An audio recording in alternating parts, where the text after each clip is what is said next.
Assalamualaikum anak-anak. Masih semangat belajar? Tentunya masih semangat. Anak-anakku, pada pertemuan ini kita akan membahas asam, basa, dan garam. Asam, menurut Arrhenius, dikatakan asam adalah zat yang dalam air melepaskan ion H+ atau ion hidrogen.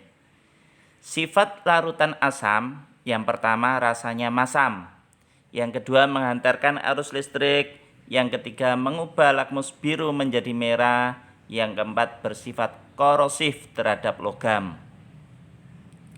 Contoh asam dalam kehidupan sehari-hari, ada asam asetat terdapat dalam cuka, ada asam askorbat terdapat dalam jeruk, tomat, sayuran, dan lain-lain. Sedangkan basa, dikatakan basa adalah suatu senyawa yang jika dilarutkan dalam air dapat melepaskan ion hidroksida atau OH-, di mana sifat larutan basa yang pertama terasa licin jika terkena kulit, yang kedua menghantarkan arus listrik, yang ketiga mengubah lakmus merah menjadi biru, yang keempat menetralkan larutan asam. Contoh basa dalam kehidupan sehari-hari, ada aluminium hidroksida terdapat dalam deodoran, obat mah. Ada kalsium hidroksida terdapat dalam plester.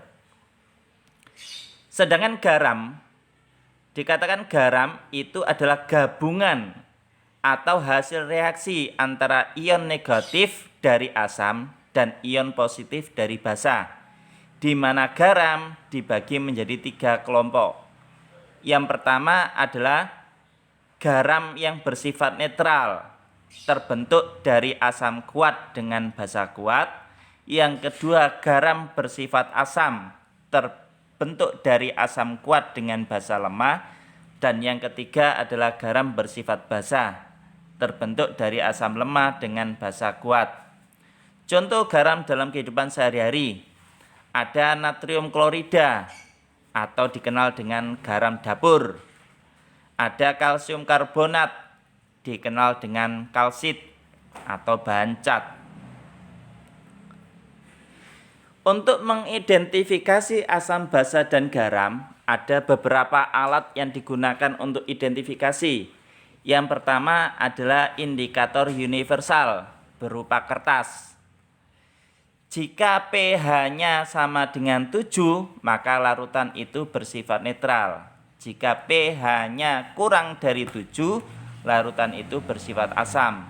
Dan jika pH-nya lebih besar daripada 7, larutan itu bersifat basa. Sehingga nanti warnanya akan berbeda-beda. Jika netral, di situ warnanya akan tetap. Jika di situ asam, maka warnanya akan cenderung ke merah. Sedangkan yang basa maka cenderung ke warna biru. Selain indikator universal, ada juga yang namanya kertas lakmus, di mana sifat daripada kertas lakmus, jika lakmus merah dalam larutan asam, maka tetap berwarna merah, sedangkan dalam larutan basa berwarna biru. Sedangkan lakmus biru dalam larutan asam berwarna merah dan larutan basa tetap berwarna biru. Bagaimana dengan yang netral? Maka lakmus itu tidak akan berubah warna. Yang merah tetap merah, yang biru tetap biru. Yang ketiga untuk identifikasi asam, basa, dan garam yaitu menggunakan pH meter. Cara penggunaannya yaitu dicelupkan pada larutan yang akan diuji. Pada pH meter akan muncul angka skala yang menunjukkan pH larutan yang akan kita uji. Selain indikator buatan tadi, ada indikator alami yang bisa kita gunakan untuk identifikasi asam, basa, dan garam. Contohnya adalah bunga sepatu, kunyit, kulit manggis, kubis ungu, atau jenis bunga-bungaan yang berwarna. Ekstrak bahan-bahan tersebut dapat memberikan warna yang berbeda di larutan asam maupun larutan basa. Nah, cukup sekian anak-anakku penjelasan asam, basa, dan garam.